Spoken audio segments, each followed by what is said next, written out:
Today, we've got the notorious Brentwood Fire and Rescue Department that is here. I told them how nice they look in them blue uniforms.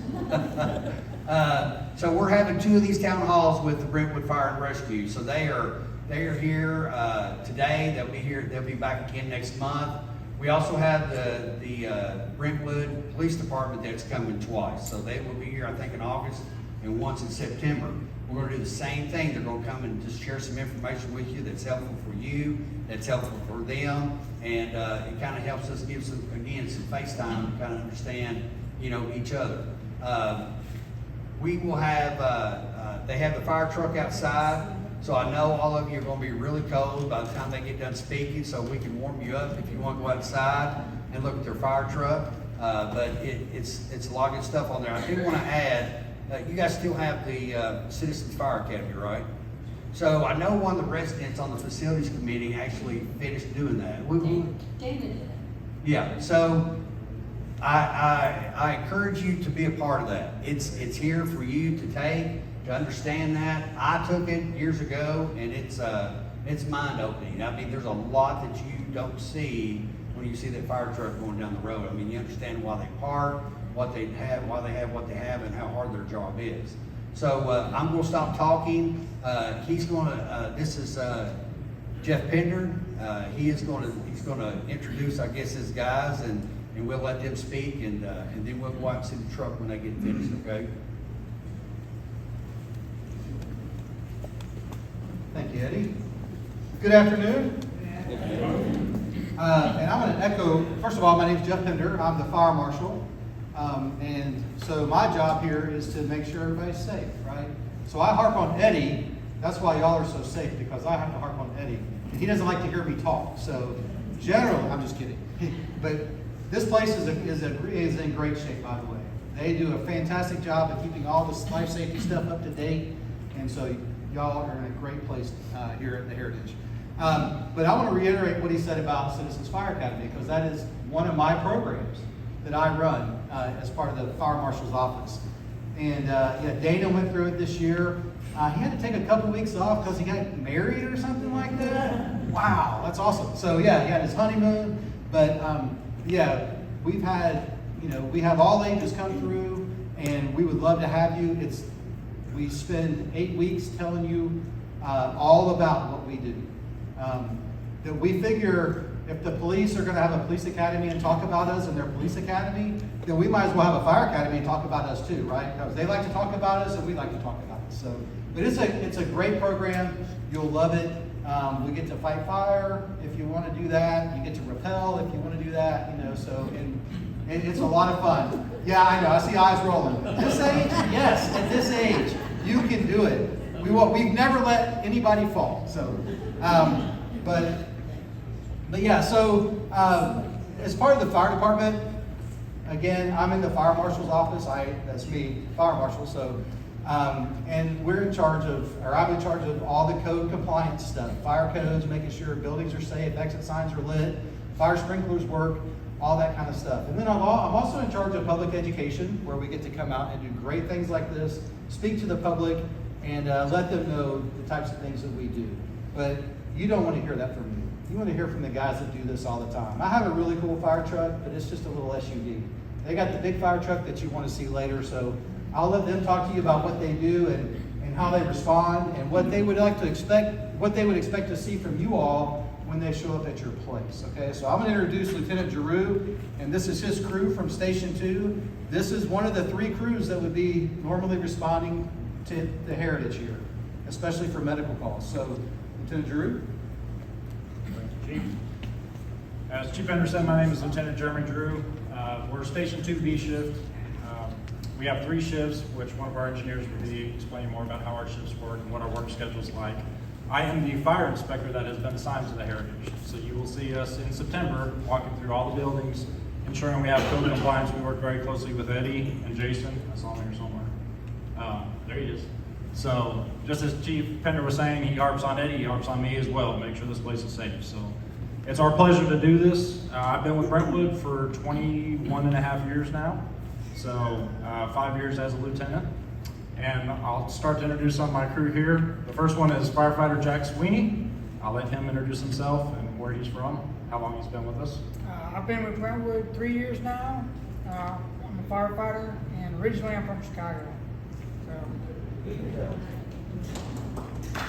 And to his left is engineer Caleb Lovett. He's a C shift, but he's also a Station 2. So I'm Caleb Lovett. I'm, like you said, I'm C shift. I'm working a swap for someone today, so they're working a day for me and I'm working a day for them today. I've been here for 6 years. I'm a paramedic and an engineer.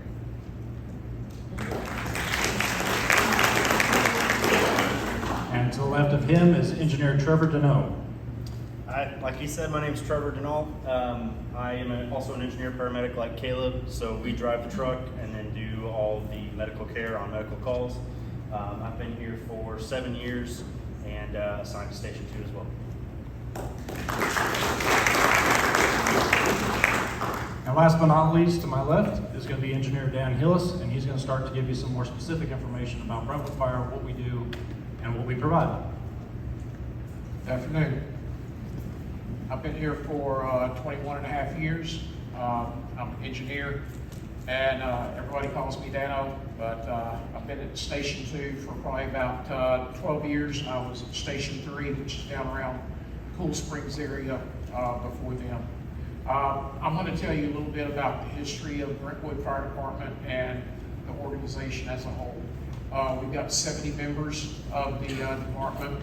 We have a chief, deputy chief, 2 division chiefs, fire marshal, and a training officer, and we have an administrative assistant. We've got 2 new members that we are going to be bringing on shift on August 4th. The last few years, we've been hiring new firefighters every year.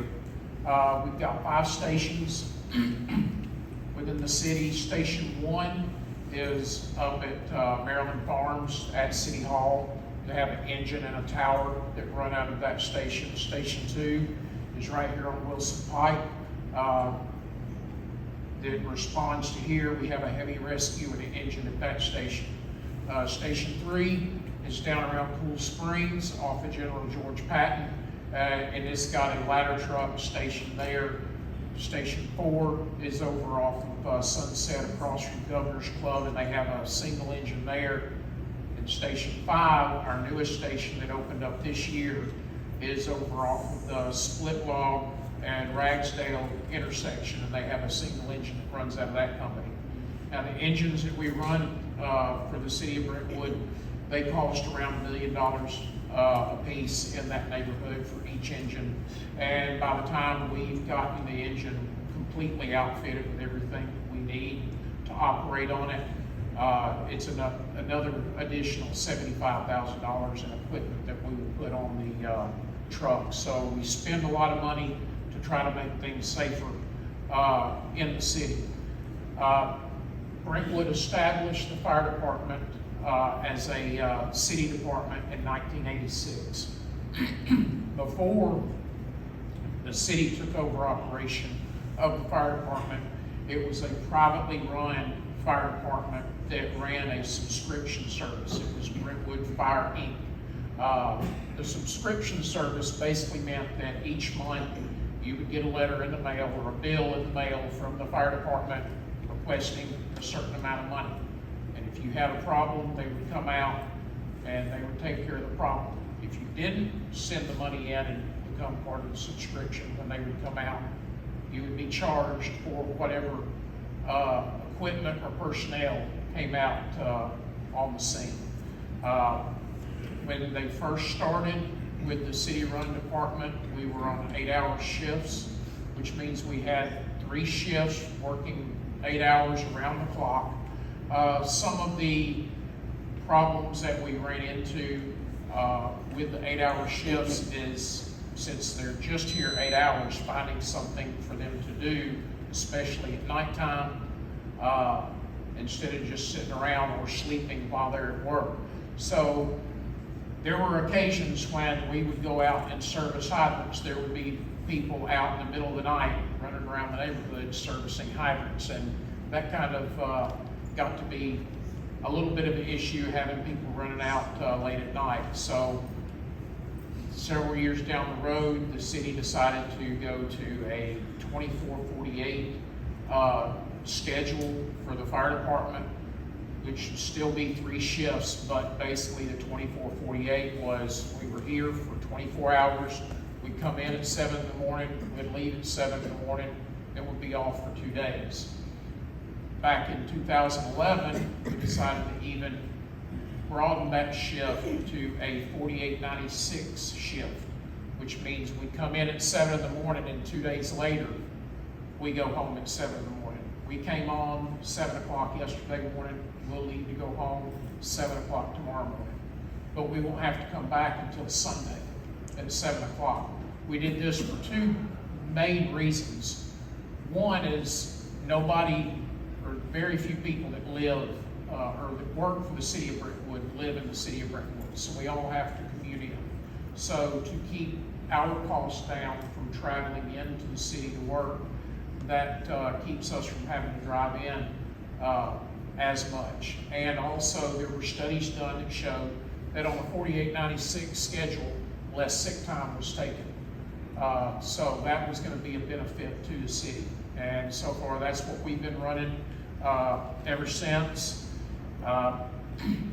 Since Station 5 has opened up, previously that wasn't a lot of homes in the area where Station 5 was located, but over the years, since the urban growth boundaries have grown out with the city, we saw more and more homes being built in the southeast section of the city, and that's where we chose to put Station 5. There's probably in the future going to be a Station 6, and more than likely it will wind up being in the northwest corner of the city around the Scales Elementary area. It just, with the more people moving into the city and the growth spreading out, that's caused our call volume to increase exponentially year after year. And that's why we built Station 5, and we'll probably build a Station 6 in the future. And talk to y'all a little bit more about our call volumes and the type of calls we run. I'm going to bring up Trevor. Thank you, Daniel. Good afternoon. I'm going to talk to you a little bit about the types of calls we run and the amount of calls we run. First off, we try to staff every truck company with a paramedic to provide advanced life support care to you when we respond to medical calls. So, like we introduced earlier today, Caleb and I are the paramedics, and we do our best to staff every truck with a paramedic every day to provide that advanced life support care. So we respond to medical calls. We obviously respond to all types of fires. We also respond to hazmat emergencies, which would include like toxic chemicals or something of that nature. And then we do technical rescue, so kind of rope rescue or swift water rescue, extrication from a vehicle, car wrecks. So we respond to a very wide range of calls. So total, for the calendar year of 2022, we ran 4,341 calls. In those calls, 2,595 of them were medical calls. So the vast majority of what we run is medical calls, and that's why we try to staff trucks with paramedics and advanced EMTs to be able to provide the highest level of care to our citizens and visitors. Of those calls, 99 were fire related, so that would include building fires, car fires, dumpster fires, brush fires, anything where there's an active fire. We responded to 681 false alarms. So that is where there might be some kind of system malfunction in the alarm systems, or somebody thought something was on fire and it actually wasn't. We responded as if it was something legitimate, and then we got on scene and discovered it was a false alarm. And then 942 what we would call miscellaneous calls. So that would include the hazmats, the technical rescues. Sometimes somebody has fallen and they just need help getting up. We call those lift assists. Children locked in vehicles, dogs locked in vehicles, we do all of that. Elevator rescues, and then storm damage as well would all be included in that 942. Just for your community here at the Heritage, and this includes the main buildings and the villas, from January of 2011, when we started tracking the numbers on our new system, to June of 2023, we responded to 642 medical calls here on site, 223 fire alarms, which would be included in that false alarm, 87 others, so that would be the miscellaneous calls I talked about, like a lift assist or somebody locked in an elevator, something along that nature. 8 calls were fire related, and that would be, we've had a couple HVAC incidents where an HVAC unit has caught on fire, and we've caught it quick enough to prevent it from spreading to other areas of the building. We've had a few vehicle fires and then a few brush fires here as well. And then total was 1,960 calls, and when we track our man hours, and in that 1,960 total calls, we spent roughly 2,254 hours here on site for emergencies. So what that man hour count doesn't include is what we talked about was inspections, or if we come to do public education like this, that's not tracked in that. That is only emergency responses. So some more recent statistics. For the month of June of this year, we responded here on 21 calls. I don't have the breakdown of that, I'm sorry, but I would say the vast majority of that is the medical calls, based on the trends. And then for the calendar year so far in 2023, it's been 101 emergencies that we responded to here on site. One of the things that a lot of our citizens and visitors will bring up to us as a concern is sometimes our response times. Sometimes when somebody calls 911, it feels like it takes us an eternity to get there. And so some of the things that we try to portray to them is some of the obstacles that we face when we're dispatched to a call and then while we're responding. So there's some things that our dispatch center, when they receive the 911 call, they run into is the caller is panicked, and it takes a little bit for the dispatcher to calm the caller down to be able to get accurate and precise information from them, to be able to portray to us so we know where we're responding to and what we're responding to. The caller sometimes is not familiar with their location, address, or their direction of travel if they were traveling on a road. Sometimes our dispatch has to get information about the surroundings, maybe a restaurant or another building that that the caller can identify, and that way the dispatch center can get their information. Or occasionally we have language barriers to where somebody doesn't speak English, and our dispatch center has to call a third-party company that does translation for them. So all of that kind of takes time, and when you're the person in distress, that can feel like an eternity, and we understand that. So that's why opportunities like this provide us the opportunity to kind of explain where we're coming from and why sometimes it might take an eternity for us to respond. And then some of our obstacles that we face once we get the call is traffic. Everybody, if you've driven during rush hour around here, you know that sometimes Concord Road or Maryland Farms or Franklin Road gets backed up, and we have to navigate through that. Thankfully, the lights and sirens help that, but that is not always a get out free. Sometimes people don't hear us with the technological advancements in cars. A lot of cars are soundproof now, so they don't really hear anything that's going on outside of their car. So even as loud as our sirens and horns are, they may not hear us, and it takes a little bit more for us to get around them and get through that traffic. Or it's just people being, I hate to be blunt, but they're ignorant, and they don't turn over, they don't yield to the right of way of us responding to your emergency, and those are all obstacles that we face while driving. The new autonomous cars, we haven't seen a lot of them here in Brentwood, but they are coming. They don't have the reaction time and sensitivity that a normal driver does. So it takes them a little bit of time to recognize that there's an emergency vehicle coming and to respond to that. And so those are some of the obstacles that we face, and that's why sometimes it could feel like an eternity when we respond to you.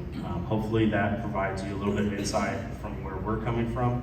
Obviously, if you are driving down the road and you see an emergency vehicle, it is recommended that you go to the right, because we will try to pass on the left. So we'll always try to go into a turn lane or the leftmost lane to try and get by you. So if you will go to the right and stop, come to a complete stop until we've passed or all of us have passed.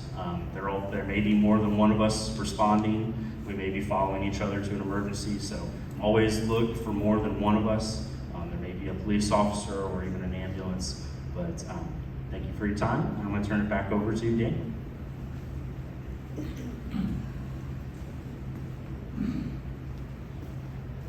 And keeping with what Trevor was talking about, when we get dispatched to a call, one of the most important things that helps us get to the scene in a relatively short amount of time is having the right address. And one thing that y'all can do, and the staff around that here can do, is if there's ever an emergency and y'all need to call us, knowing the right building address here. A lot of times when we get calls for here, we just get 900 Heritage Way.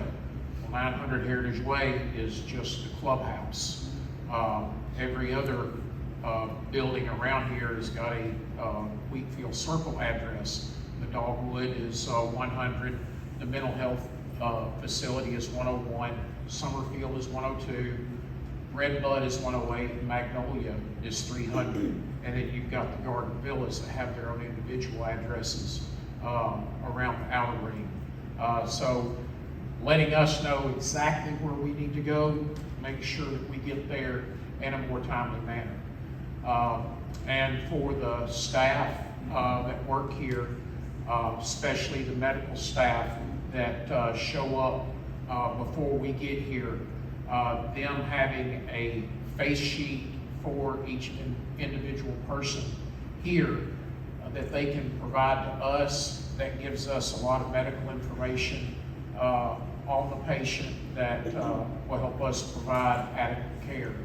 And as far as the residents themselves, we recommend, along with the face sheet letting us know more about you from a medical standpoint, if you can keep a list of your medications on your refrigerator. I know the face sheet is probably going to have a list, but if you will probably be able to come up with a more up-to-date list of your medications. If that's on your refrigerator, when we get there, we're going to know to look there, we'll know what you're taking, and we can pass that along to EMS, that they can take that with them to the hospital. A few other things to think about that will keep us from having to come here is one of the biggest number of calls that we have, we respond on are trips and falls. We go on a lot of assists, and sometimes those assists wind up being a medical call if they fall and they really injure themselves. So making sure to keep your living area clean, stuff picked up, not a lot of rugs to trip over, that can be of a benefit to you. Walking around in socks on hardwood floors can also be a hazard, make people trip or slip or lose their balance. And we've also had a few close calls here where in the kitchen area people don't use their stoves a lot, but they kind of wind up collecting stuff like most tables do. You just throw stuff wherever. And then stove eye gets accidentally bumped and gets turned on, and all of a sudden you've got a fire flaring up in your kitchen. The good thing about the Heritage is every building here is sprinkled. And so in the event there is a fire, this facility is very well protected. You've got the sprinklers as well as the fire department connections that you'll see on the outside that have the red sign above them. That's where we can hook our engines up to and supply more water to the system to get more pressure to put whatever fire we have out. So if you have a fire that starts in your room, if you can do so safely, leave your room and shut the door behind you, because by shutting that door behind you, you stop any smoke or any fire from getting out into the hallway and into the rest of the building. if you're in your room and you hear a fire alarm go off and it's not in your area, stay where you're at. That's the best place for you to be. Have your doors shut, but just stay and wait for somebody to come and let you know what you need to do. We will be coming very quickly and going down the hallway, checking on everybody, taking care of the fire in whatever room it is. And if we feel like you need to move to someplace else, we will come and get you and take you where you need to be. That is everything that we have right now, so I'm going to turn it back over to Chief Pender.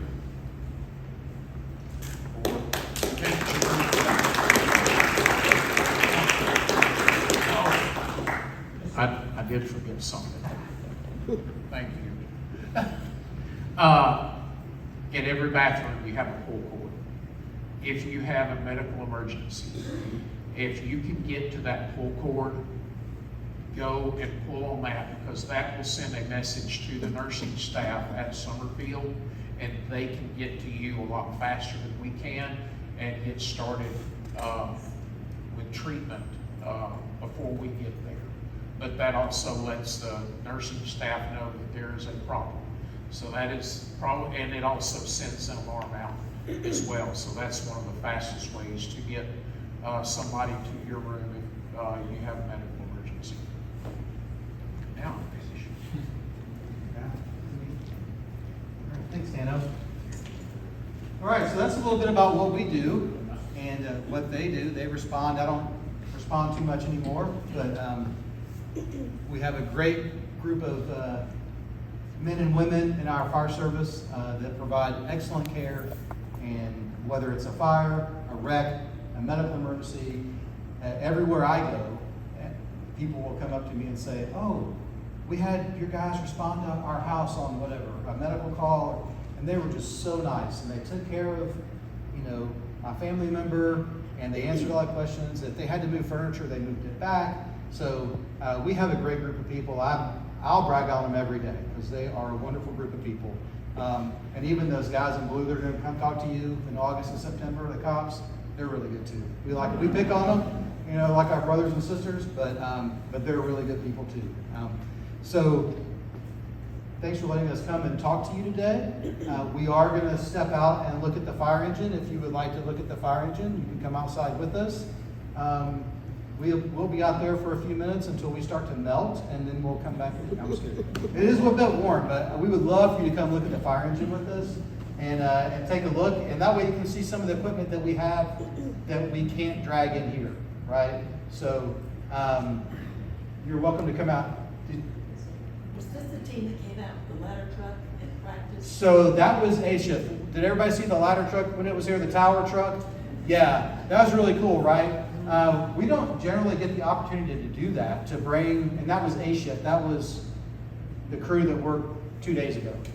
So, but we don't generally get the opportunity to bring it out and actually practice, when, as part of my review process, when buildings are being built and they want to provide emergency access for us, I say, yes, put these pavers down, these roads that are covered, that looks like grass or whatever, and that way we can get our, how much did the tower weigh? 60,000? Get our 65,000 pound piece of equipment in there without sinking into the ground, right? We don't generally get to practice that. We know it's there, we know it's engineered for that, and it should hold it. But being able to bring the tower out and actually test it and set that up and just do work with it is invaluable for us, because now we know, right? If we had an incident, we'd be like, well, we hope it works, but now we know that it works. So, And we know too. and right? You know you're safer, we know you're safer, and we know that we're going to be able to do that work. So I'm going to turn it over to Eddie, and then Eddie outside. In your resident handbook, it has instructions on what to do in a fire.